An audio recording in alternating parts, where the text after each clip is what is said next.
Sir मैं पिछले 35 साल से अंग्रेजी पढ़ा रहा हूँ और आप ही की तरह विशुद्ध हिंदी और मारवाड़ी मीडियम का स्टूडेंट रहा सर। इन 35 सालों में 1.5 लाख से ज्यादा बच्चे पढ़ाए सर।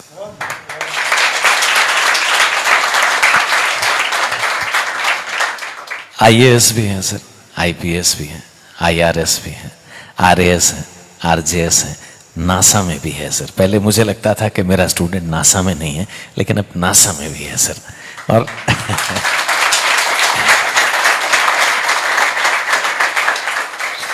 और सर ठेठ गांव के लड़के जिन्होंने लिटरली गणपत, बता दूं तेरी बात, तुझे बुरा तो नहीं लगेगा सर, इसने 11 साल भेड़ बकरियां चराई गांव में, 9 साल शहर में रह करके मजदूरी की, कमठाना जिसको बोलते हैं।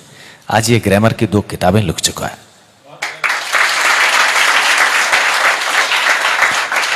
सैकड़ों बच्चों को रोज पढ़ाता है सर। अभी किशोर सर विचार बन गए सर। इस बीकानेर शहर में मेरे कम से कम 500 स्टूडेंट्स पढ़ा रहे हैं सर। जी सर, बीकानेर शहर में कोई college, university, coaching class, school में जितने अंग्रेजी के लेक्चरर हैं सर, वो सब यहीं के हैं सर।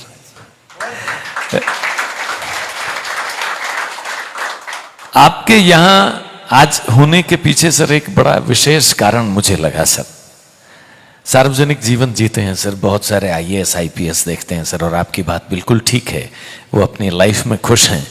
लेकिन आपको पहला ऐसा अधिकारी देखा जो सड़क पर खुश है, पहला ऐसा अधिकारी देखा जो लोगों के बीच में, और जब इन्हें जो फैसला लेना होता है इमीडिएट फैसला लेकर के वो काम एग्जीक्यूट करते हैं।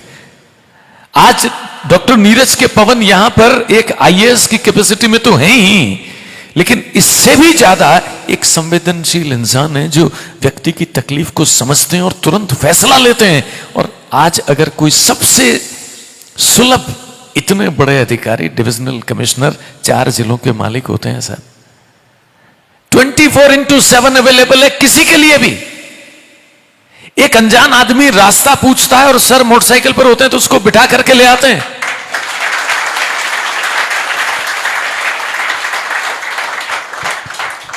हमने सर हवलदार से एएसआई बनने पर लोगों की बॉडी लैंग्वेज बदलते देखी है सर। लेकिन आप जो इतने विनम्र हैं, आप जो इतने मिलनसार हैं, आप जो इतने सुलभ हैं, और इस सब के बावजूद इतने सख्त हैं कि जो फैसला लेते हैं वो करके छोड़ते हैं। हमें आपके व्यक्तित्व के इस पहलू से थोड़ा सा परिचित करवाइए। ये संस्कार में है या सीखा है सर आप? किशोर सर ने बिल्कुल मन की बात कही है कि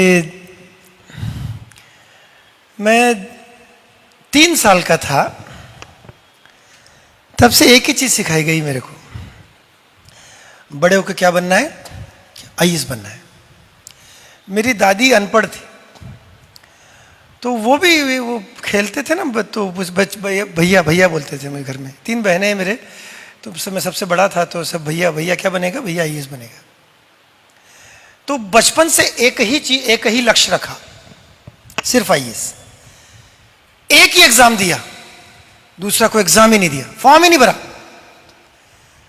तो जब मैं तैयारी कर रहा था, 20-22 साल का लड़का, 21 साल मिनिमम है, तो किसी ने मैं समझाया मेरे को, आरएस तो दे लो। मैं कहा नहीं अब आईएएस ही बनना है अपने को। तो दूसरे लोगों ने दिया, उनका हो गया आरएएस में, मैंने नहीं दिया था, मेरा आईएएस का एग्जाम आगे था। तो जो हमारे दोस्तों में से कुछ लोग जो आरएएस बन गए, हम स्टूडेंट थे। तो किशोर सर ने बिल्कुल सही कहा। तो उनमें से 2 तरह के लोग थे ओटीएस में, एक तो जो हमसे ढंग से बात करते थे, एक जो ढंग से बात नहीं करते थे। आरएएस बन गए, वो आरएएस बन गए भाई, हम में से निकल के बड़ा आदमी बन गया। हम मिलने जाते, मिलता ही नहीं भाई। तो उसी ओटीएस में मैंने मेरे दोस्त से कहा था, चिंता मत करना, इनकी ना ये आएंगे अपने से, आरएएस बनेंगे, अपना आईएएस बनेंगे, देखना है। और वो दिन आया।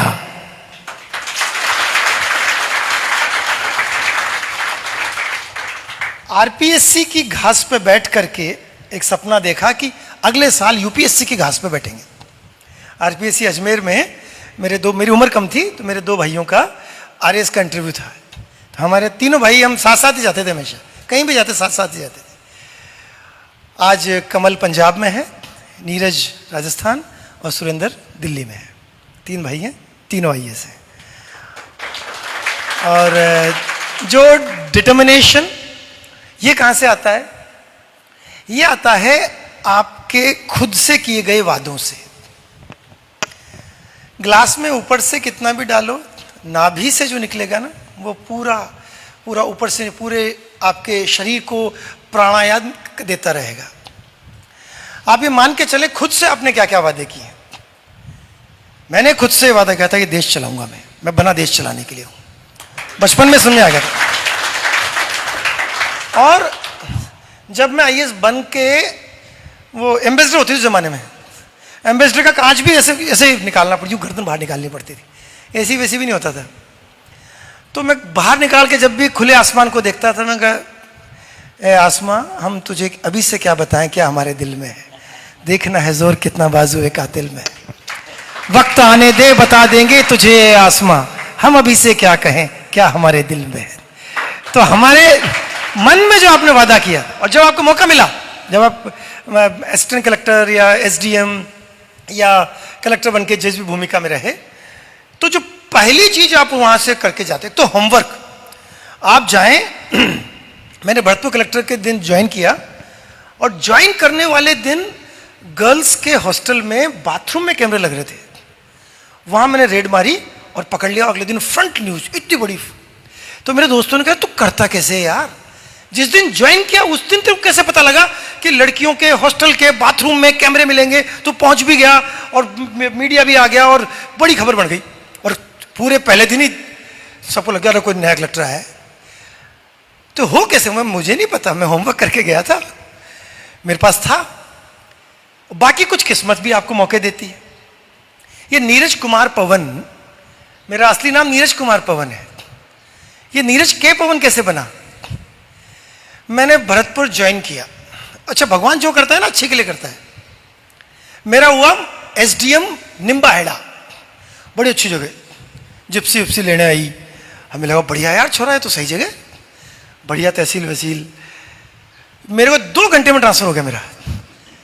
अब कोई छोरा जवान लड़का आईएएस 2 घंटे में ऐसा क्या कर दिया होगा उसने, पर कोई और वजह थी, हो गया। और मुझे मिला एसडीएम भरतपुर। तो मुझे जाने में 2-3 दिन लगे, कहाँ निम्बाहेड़ा कहाँ भरतपुर। नई नई शादी हुई थी, तो अपनी नई नवेली दुल्हन को मारुति 800, मैं डक डक डक, वही पुरानी सी duck duck duck duck duck करते करते भरतपुर पहुंचे। भरतपुर में जब आज ही इतना पतला दुबला हूं, तो 15-18 साल पहले और कैसा रहा होगा मैं। तो वहां एक जगह आग लग गई, पहले दिन बड़ी आग लग गई केमिकल की। केमिकल की आग ना पानी से नहीं बुझती, उसके लिए फोम वोम लाना पड़ता है। तो मैं पहुंचा एज एसडीएम वहां पर, मुझे कोई जानता भी नहीं, मेरा पहला दिन, राजस्थान मुझे कोई नहीं जानता। और मैंने वो वायरलेस सेट था मेरे हाथ में, तो उन्होंने सोची कौन है यार ये जो सबको इंस्ट्रक्शन दे रहा है कि पानी इधर से मत लाओ, इधर से फोम लाओ। वो हो गया, आग बुझ गई। सबको पता चला कि यार कोई नया एसडीएम आया है, आईएएस ऑफिसर है कोई। फिर तो अच्छा ठीक सा लग रहा है, तो यार इफेक्टिव सा लग रहा है। अखबार वालों ने मेरे से पूछा, सर ये बड़ा नाम है नीरज कुमार पवन, सर इसको नीरज के पवन कर दें? मैं कर दे, मेरा क्या जा रहा था इसमें। वो पहले दिन से ऐसा हिट हुआ कि वो आज तक फिर हिट होता ही जा रहा, होता ही जा रहा, होता ही जा रहा। उसके बाद भरतपुर ने मुझे ऐसे ऐसे मौके दिए, 2 साल रहा वहां पर। और कानून की पढ़ाई, कानून पता होना चाहिए, आपके अधिकार क्या क्या है। मुझे पता, मैं एसडीएम में सब चीजें मेरे अंडर में, सब चीजें। कलेक्टर है, पूरा जिला आपके पास है, सारे विभाग, सब कुछ आपके पास है। हर चीज को ठीक करने की आवश्यकता है। डॉक्टर ढंग से इलाज कर ले, किसकी जिम्मेदारी? डॉक्टर की है, पर लेकिन प्रशासक की। मैं जा रहा हूं, अभी भी यहां से सीधा हॉस्पिटल ही जा रहा हूं। हॉस्पिटल में ढंग से इलाज हो जाए, पुलिस वाले ढंग से अपना पुलिसिंग कर ले, मास्टर ढंग से पढ़ा ले, पीडब्ल्यूडी ढंग से रोड बना दे, नगर निगम ढंग से सफाई कर दे। यही तो है। सारे विभाग ढंग से चल ले तो प्रशासन सही चल रहा है। और यह काम किसका है? प्रशासनिक मुखिया का। तो एसडीएम होने के नाते से मेरे को ये लगा कि यार मेरी जिम्मेदारी है कि सारे टीचर स्कूल टाइम से आने चाहिए। कैसे आएंगे? तो टीचर्स में 4 तरह का एब्सेंटिज्म होता था। एक तो ऐसे टीचर होते हैं जो स्कूल जाते ही नहीं, इतने बड़े आदमी भैया, वो रजिस्टर भी उनके घर ही आता था, नेताजी के नज़दीक है, नेताजी के कार में उतरते हैं, तो स्कूल जाते ही नहीं, तनख्वाह घर ही आती है, पहला। दूसरी तरह के जाते तो हैं, टाइम से नहीं जाते, 2। तीसरा, जाते भी हैं, टाइम से भी जाते हैं, पढ़ाते नहीं हैं, महिलाएं ज्यादातर अपने दूसरे काम करती रहेंगी, पढ़ाएंगी नहीं। और चौथा, जाते भी हैं, टाइम से भी जाते हैं, पढ़ाते भी हैं, डंका नहीं पढ़ाते। तो मैं कहा तीसरे को तो, चौथे को तो चलो बाद में देखेंगे कि डंका पढ़ाने पे तो बाद में जाएंगे, पहले ये 3 ठीक कर लेते हैं। और मैं पीछे पड़ा फिर, क्या भाई अब तो मास्टर जी को सबको एक बस में बैठना, बस में वो स्कूल जाके ताला लगा देना कि 8 बजे मतलब 8 बजे, वो खूब सारे नाटक वाटक होते रहे।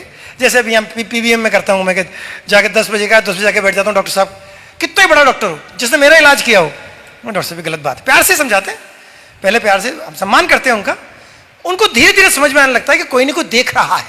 मॉनिटरिंग इंसान की प्रवृत्ति है।